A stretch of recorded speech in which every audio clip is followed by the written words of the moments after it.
Good morning, students. Today we are going to start our geography portions. Our first chapter is Resources and Development. What is a resource?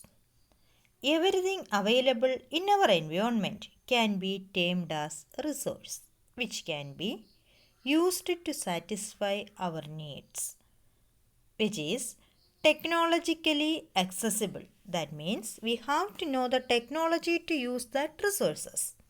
Economically feasible. It means economically affordable or profitable and culturally acceptable. Everything available in our environment which can be used to satisfy our needs provided it is technologically accessible, economically feasible, and culturally acceptable can be termed as resource.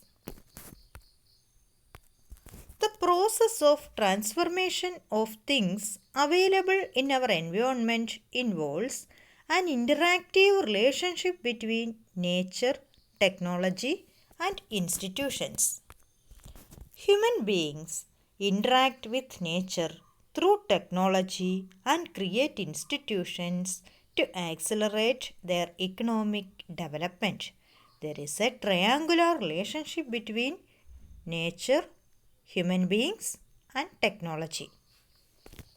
Do you think resources are free gift of nature as is assumed by many? They are not. Resources are a function of human activities. Human beings themselves are essential components of resources. Without human beings, all other resources are meaningless. They transform material available in our environment into resources and use them. These resources can be classified in the following ways. On the basis of origin, resources are classified into biotic and abiotic. On the basis of exhaustibility, resources are classified into renewable and non-renewable.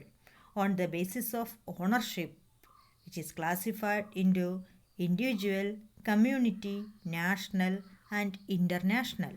On the basis of status of development, resources are classified into potential, developed, stock, and reserves. The first one on the basis of origin. Biotic resources. These are obtained from biosphere and have life such as human beings, flora and fauna, fisheries, livestock, etc. That means biotic resources are originated from living organisms.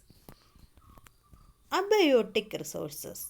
All those things which are composed of non-living things are called abiotic resources.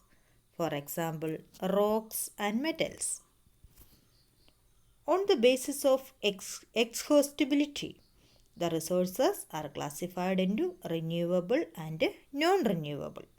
Renewable resources. Resources which can be renewed or reproduced by physical, chemical, or mechanical processes are called renewable resources. Example, solar and wind energy, water, forest and wildlife, etc. The renewable resources is divided into continuous or flow. Wind, running water, tides, biomass, etc. are examples. Non-renewable resources. These occur over a very long geological time. Minerals and fossil fuels are examples of such resources. These resources take millions of years in their formation.